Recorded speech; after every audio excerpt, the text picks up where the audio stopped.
From place to place and time to time, we see the enemies of Islam circling around the Muslims in every single place to attack them from every single direction. There are many solutions offered. There are many fingers pointed. It is the fault of so and so.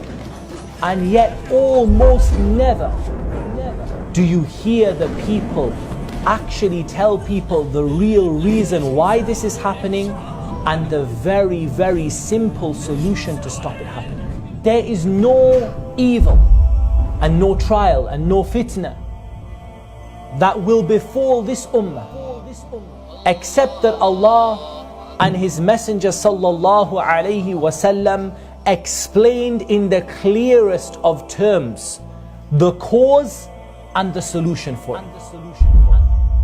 Today, my brothers, we live in a time and in an era where nobody wants to put their hands up and say and take responsibility. When men came to Ali bin Abi Talib, they said to him, how come in the time of Umar ibn al-Khattab, mashallah, everything was going well, Islam was expanding, money was coming in, and why is it now, oh Ali, now during your time, we see the fitna that's happening around? You know what he said? He said, because in the time of Umar ibn al-Khattab, he had men like me around him. Whereas now in my time, I have men like you around me.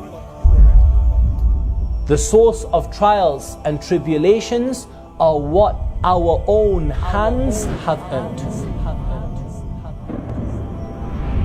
Corruption has appeared on land and at sea.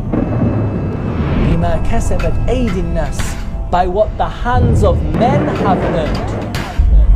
So many times, read the history, ya ikhwan, read the history of Gaza, read the history of what happened in Palestine.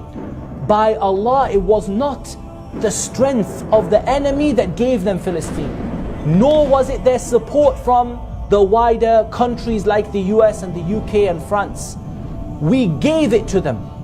We took it with our own hands and we gave it to them on a plate. Because the Muslims were so corrupt that they were out committing zina and stealing and lying and cheating, and so far away from their deen, they were led by a shuyu'i ba'thi communist. And when the Israeli people found out, they simply bribed them into giving them the location of the planes and letting them leave them out, and then they destroyed them.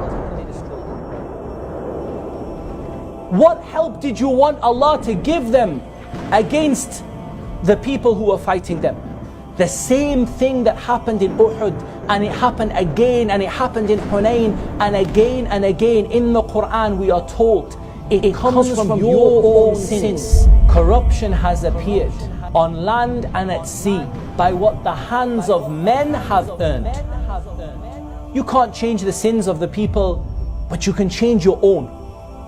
And if you change your own, then Allah Azza wa Jal will help you in your local area, your locality, in your family. When each individual person turns back to Islam and turns back to the book of Allah and the Sunnah, Allah Azza wa Jal will give us victory over them. And this is the real solution. Our good deeds of feeding an orphan, of clothing a person, ya ikhwati, these are our points of success. And this is how Allah subhanahu wa ta'ala will save us, because of our taqwa and because of our success points, our mafaz, our good deeds in this dunya. We tend to complain to others about our state, hoping they may fulfill our need. Allah is also known as Al-Mujib, the one who responds to your call whenever you call upon Him. Allah Al-Mujib, the one who gives you whatever is best for you whenever you ask Him. We have to understand the concept of dua, not just from the etiquettes that you should fulfill, which is wonderful, but what we need to know is, whom are you asking from?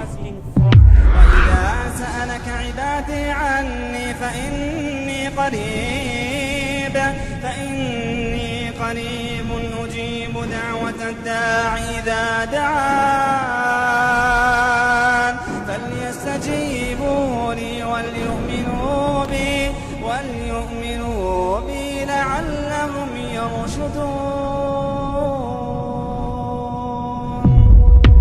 So don't ever underestimate your dua. Know whom you're asking from.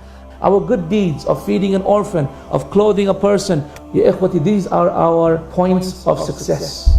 we have to understand the concept of dua. The source of trials and tribulations are what our own hands have earned.